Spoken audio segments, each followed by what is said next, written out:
बिस्मिल्लाहिर्रहमानिर्रहीम। अस्सलाम वालेकुम वीवर्स, मैं वेलकम करती हूँ आपका अपने यूट्यूब चैनल ड्रेसिंग मेनिया पर। आज मैं आपके साथ स्लीव्स की एक डिज़ाइनिंग शेयर करने जा रही हूँ। इसके लिए जो मेरे पास बारीक सा फैब्रिक है, इसकी नेकलाइन भी मैंने ऑलरेडी आपसे शेयर की हुई है। उस वीडियो का लिंक मैं डिस्क्रिप्शन बॉक्स में दे दूँगी, आई बटन पर भी शो कर दूँगी ताकि आपको समझने में आसानी हो जाए। यहाँ पे कपड़ा चूँकि मेरे पास ज़्यादा था और स्लीव की लेंथ नॉर्मल जो मैं तैयार करती हूँ वो 21 इंच है, लेकिन पतले फैब्रिक की मैं 23 इंच लंबी स्लीव्स तैयार करूँगी। उसके बावजूद मेरे पास 6 से 7 इंच फैब्रिक ज़्यादा था। तो हम क्या करेंगे कि सबसे पहले इसी में से पलटा फ़ोल्ड करेंगे। अच्छा, एक टिप मैं आपको यहाँ पे शेयर कर दूँ कि इस तरह की बारीक फैब्रिक में अलग से पलटा ना ही लगाएं तो ज़्यादा बेहतर रहता है, सिलाइयाँ दिखती हैं। तो यहाँ पे सबसे पहले मैंने 3 इंच की ऊंचाई पे मार्क किया है। इसको हम इस तरीके से फ़ोल्ड कर लेंगे और अगर आप चाहते हैं तो इसके ऊपर ज़ीरो की बुकरम लगा सकते हैं, लेकिन मैंने नहीं लगानी। उसकी रीज़न आगे चल के देख लीजिएगा। 3 इंच की ऊंचाई पे मैंने यहाँ पे क्रीज़ बनाई है। इस हिस्से में आपने अगर चाहें तो ज़ीरो की बुकरम पेस्ट करनी है, लेकिन जहाँ तक पहला फ़ोल्ड है वहाँ तक दोबारा से किनारी उठा के मैंने फ़ोल्ड कर दी है, जिस तरीके से हम पलटा लगाया करते हैं। तो इसी कपड़े के अंदर से पलटा निकल के आ गया है और इसमें खूबसूरती भी आ जाएगी और भारीपन भी नहीं आएगा, क्योंकि आपको पता है जितना पतला फैब्रिक होता है उस पर हम जितने ज़्यादा जोड़ लगाते हैं कपड़ों के उतना ज़्यादा भारीपन आता है। अब इस पर हम किनारी की सिलाई लगा देंगे यानी लब की सिलाई, तो हमारा पलटा यहाँ पे हो जाता है कंप्लीट। अच्छा, चूँकि ये चौड़ाई के रुख पे फैब्रिक है तो इसे खींचातानी नहीं करनी, क्योंकि एक तो ये बिल्कुल डेलिकेट सा फैब्रिक है। ये ऑर्गेन्जा और टिश्यू टाइप का जो फैब्रिक होता है उसी के साथ मिलता जुलता ये कोई फैब्रिक है। अब हम लोगों ने सीधी ही साइड पे 3 इंच की ऊंचाई पे साइड पे निशान लगाने, दोनों साइड्स पे, और सेंटर पे ऊंचाई पे निशान लगाना है। तो ये हमारी हो गई पहली क्रीज़, यानी इसके ऊपर हम प्लीट डालेंगे या पिनटक को स्टिच करेंगे। इसके बाद हम लोगों ने 6 निशानात और लगाने। अक्सर बहनें मुझसे ये सवाल करती हैं कि हमने प्लीट्स डालनी हो या पिनटक स्टिच करनी हो तो कपड़े का हिसाब कैसे रखते हैं।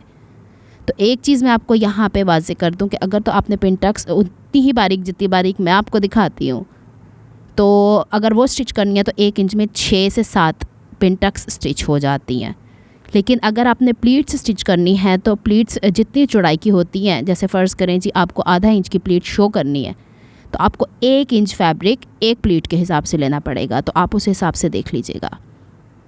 यहाँ पे मैंने सेंटर में और साइड्स के ऊपर निशानात लगा लिए थे। अब इसको चाहे तो फिंगर प्रेस करके आराम से आप लोग निशान लगा सकती हैं। मैं तो इसे हमेशा पहले आयरन किया करती हूँ। और देखिएगा कि स्लीव की कटिंग करते हुए मैंने आर्म होल की तो कटिंग की हुई थी, लेकिन साइड की फ़िटिंग मैंने तिरछी कट नहीं की। उसकी रीज़न ही यही है कि जब ये लास्ट में स्टिच हो जाएगा तो हम बाद में कट कर देंगे। इसे स्ट्रेट रहने दें। इससे फ़ायदा ये होगा कि आप लोग जो ये क्रीज़ बिठाते हैं इस तरीके से, वो साइड्स और सेंटर बिल्कुल बैलेंस हो जाता है। अच्छा, अब चूँकि 1-1 इंच के गैप से हम लोगों ने 7 निशानात लगाए हैं, तो इस तरीके से हमेशा मैं यहाँ पे क्रीज़ बिठाया करती हूँ कि जो प्रीवियस प्लीट होती है या प्रीवियस जो क्रीज़ होती है वो ऊपर की तरफ रहे, और जो नई बनने वाली हमारे पास क्रीज़ होती है उसके ऊपर इस तरीके की नोक चलाया करती हूँ। तो इस तरीके से हम लोगों ने सारा कंप्लीट कर लेना है। एक एक चीज़ मैंने आपसे यहाँ पे डिटेल में शेयर कर दी है। इसके बाद जो सबसे पहले वाली क्रीज़ होगी हमारे पास, उस तरफ जहाँ पे हम लोगों ने पलटा पीछे की तरफ पलटा है उसके ऊपर हाफ वुड के गैप से हम प्लीट स्टिच करेंगे। अच्छा, ये डेलिकेट लगती हैं, खूबसूरत लगती हैं, इस वजह से आप चाहते तो इसके ऊपर आधे इंच की प्लीट भी स्टिच कर सकते थे, जो कि 1 इंच का कपड़ा कवर करती है। आप इसे चौड़ी भी प्लीट्स को स्टिच कर सकते हैं। तो जनाब, हम लोग यहाँ पे धीरे धीरे काम करेंगे, क्योंकि मैंने आपसे पहले ही शेयर कर दिया है कि चूँकि ये कपड़े की चौड़ाई है, कपड़े की चौड़ाई पे कभी भी कपड़े को मत खींचिएगा। इसमें थोड़ा सा इलास्टिसिटी होती ही होती है। अब हम लोगों ने दूसरी जो क्रीज़ थी उसके ऊपर पिनटक को स्टिच करना है। अब आपको डिफरेंस पता चल गया है कि एक प्लीट और एक पिनटक के अंदर कितना डिफरेंस होता है, क्योंकि मैंने बाज़ुकात ये भी सुना है कि पिनटक को प्लीट कह दिया जाता है, प्लीट को पिनटक कह दिया जाता है। तो इसमें बहुत ज़्यादा ह्यूज डिफरेंस है। तो हमें सिलाई के साथ साथ थोड़े से इसके जो अल्फाज होते हैं वो भी सीखने पर तवज्जो देनी चाहिए। तो चलें जी, हम लोगों ने इसी तरीके से स्टिच कर लेना है। बस ध्यान ये रखना है कि इस चौड़ाई के रुख पे आप लोगों ने कपड़े को खींचना नहीं है। ये हो गया। तीसरी भी प्लीट आपको स्टिच कर देती हूँ। एक चीज़ और आप लोगों ने जहन में रखनी है कि जब अगली प्लीट या पिनटक स्टिच कर रहे हैं तो पिछले वाले कपड़े को बिल्कुल स्ट्रेट कर लीजिएगा। हम लोग आयरनिंग लास्ट में करेंगे, तो चलें जी, इस तरीके से मैं स्टिच कर लेती हूँ कंप्लीट और फिर मैं आपको दिखाती हूँ कि इसके बाद इसका क्या प्रोसेस होने वाला है।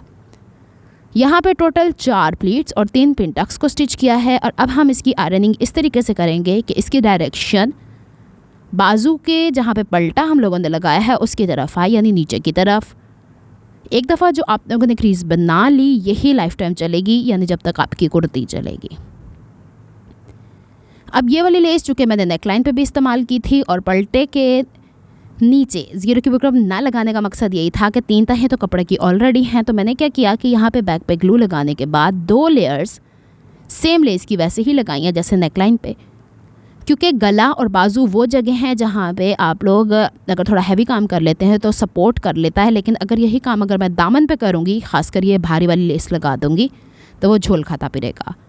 इसको आयरन कर लेती हूँ। इसके ऊपर मैंने आपको पिछली वीडियो में बताया है कि मैंने इसको कैसे स्टिच किया, डिटेल लुक में आपको दिखा देती हूँ। अगर आपको मेरी एफर्ट्स पसंद आती हैं तो please like my videos, subscribe to my channel, hit on the notification bell for more updates.